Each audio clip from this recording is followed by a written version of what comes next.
ಎಲ್ರಿಗೂ ನಮಸ್ಕಾರ. ಅದು ಇಲ್ಲಿ ನಮ್ಮ ಊರ ಹೆಸರು ಬಂದು ಆದೇಶಗಳೆಲ್ಲ ಸೇರಿತ್ತು. ನಮ್ಮ ಊರು ಇದರಲ್ಲೇ ಕ್ರೆಷರ್ಗಳೆಲ್ಲ ಇದ್ಬಿಟ್ಟು 270ರಿಂದ 280 ಗಂಟೆ ಕೊಡ್ತಾರೆ ಸ್ಟಾರ್ಟಿಂಗಲ್ಲಿ. ಈಗ ನಮ್ಮ ಮಾಲ್ 450 ರೂಪಾಯಿ ಮಾಡಿದ್ರು, ಅದಕ್ಕೂ ರಾಯಲ್ಟಿ ಕೊಟ್ಟು ಎಲ್ಲ ತಗೊಂಡು ಹೋಗ್ತಾ ಇದ್ವಿ. ಈಗ ಏಕದಮ್ಮ ಬಂದುಬಿಟ್ಟು 530 ರೂಪಾಯಿ 560 ರೂಪಾಯಿ ಮಾಡವ್ರೆ. ನಮ್ಮ ಗಾಡಿ ಈಗ ಅವ್ರು ಹೋದ್ರು ನಮ್ಮ ದಬ್ಬಾಳಿಕೆ ಮಾಡಿಬಿಟ್ಟು ನಾವು ಕೊಡೋದು ಇಷ್ಟ ಇದ್ದರೆ ತುಂಬಿಕೊಂಡ್ರೆ, ಇಲ್ಲಾಂದ್ರೆ ಆಚೆ ಕಡೆ ಹೋಗ್ರಿ ಅಂತ ಹೇಳ್ಬಿಟ್ಟು ಈ ಥರ ದಬ್ಬಾಳಿಕೆ ಮಾಡ್ತೀವಿ. 530 ರೂಪಾಯಿ ಹಾಕ್ಬಿಟ್ಟು ಈಗ ನಾವು ಕೊಡೋ ರೇಟ್ಗೂ ಅವ್ರು ಕೊಡೋ ರೇಟ್ಗೂ ಜಾಸ್ತಿ ವ್ಯತ್ಯಾಸ ಇದೆ. ನಾವು ಇಲ್ಲಿ 550 ರೂಪಾಯಿ ತುಂಬ್ಕೊಂಡೋಗಿ ಅವ್ರಿಗೆ ಹಾಕೋಕ್ಕಿಂತ ಅವ್ರು 600 ರೂಪಾಯಿ ಡಿಲ್ವರಿನೇ ಕೊಡ್ತಾರೆ ಅವ್ರು ಬೆಂಗಳೂರಿಗೆ.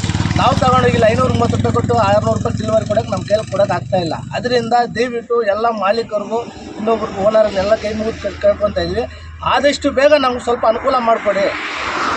ನಾವು ಈ ಪ್ರಾಬ್ಲಮ್ಗೆ ಅನುಸರಿಸಿದ್ರೆ ಈಗ ಗಾಡಿಗೆ EMI ಕಟ್ಟೋಕ್ಕಾಗ್ತಾಯಿಲ್ಲ, ಏನಿಲ್ಲ, ಮನೆಯಲ್ಲಿ ಸ್ವಲ್ಪ ತೊಂದರೆ ಆಗ್ತಾಯಿದೆ. ನಾವೆಲ್ಲ ಇಷ್ಟೆಲ್ಲ ಮಾತಾಡಿ ಪ್ರೆಷರ್ಗೆಲ್ಲ ಪರ್ಮಿಷನ್ ಕೊಟ್ಟು ಈಗ ನಿಮ್ಮ ಪ್ರಾಬ್ಲಮ್ ಆದಾಗ ನಾವೆಲ್ಲ ಹಿಂದೆ ಮುಂದೆ ಇದ್ವಲ್ಲ, ನಮಗೆ ಈ ಥರ ತೊಂದರೆ ಕೊಡ್ತಾಯಿದ್ರೆ ದಯವಿಟ್ಟು ನಮಗೂ ಒಂದು ಅನುಕೂಲ ಮಾಡಿಕೊಡಿ ಅಂತ ಕೇಳ್ಕೊತ ಇದು 2 ಮಾತು ಮುಗಿಸ್ತಾ ಇದ್ದೀವಿ. ಜಾಸ್ತಿ ಮಾಡಿದ್ದಾರೆ. 420 ರೂಪಾಯಿ ಇರೋದು 550 ರೂಪಾಯಿ ಮಾಡಿದ್ದಾರೆ. 16ನೇ ತಾರೀಕಿಂದ 130 ರೂಪಾಯಿ ಒಂದೇ ಸತಿ ರೇಟ್ ಜಾಸ್ತಿ ಆಗಿದೆ. ನಮಗೆ ರೇಟ್ ಜಾಸ್ತಿ ಮಾಡ್ತಾರೆ. ಬೆಂಗಳೂರು ತಗೊಂಡೋಗ್ಬಿಟ್ಟು ಪ್ರೆಷರ್ ಓನರ್ಗಳೇ ಕಡಿಮೆ ರೇಟ್ ಹಾಕ್ತಾರೆ. ನಾವು 700 ಹಾಕಿದ್ರೆ ಅವ್ರು 600ಗೆ ಹಾಕ್ಬಿಡ್ತಾರೆ. ಯಾಕಂದರೆ ಲಾರಿ ಅವ್ರದ್ದೇ ಇರುತ್ತೆ, ಪ್ರೆಷರ್ ಅವ್ರದ್ದೇ ಇರುತ್ತೆ. ಅದರಿಂದ ನಮಗೆ ಫುಲ್ ಪ್ರಾಬ್ಲಮ್ ಆಗ್ತಾಯಿದೆ. ರೇಟ್ ಕಡಿಮೆ ಮಾಡಬೇಕು ನಮಗೆ ಅಷ್ಟೇ.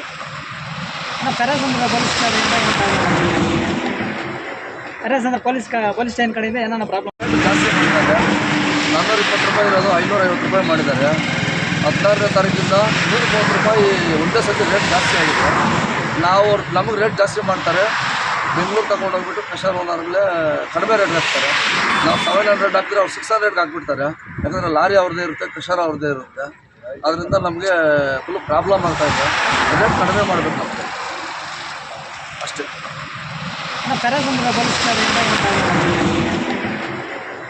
ಪೊಲೀಸ್ ಸ್ಟೇಷನ್ ಕಡೆಯಿಂದ ಏನಾರ ಪ್ರಾಬ್ಲಮ್ ಆಗ್ತಿದೆ ನಿಮಗೆ?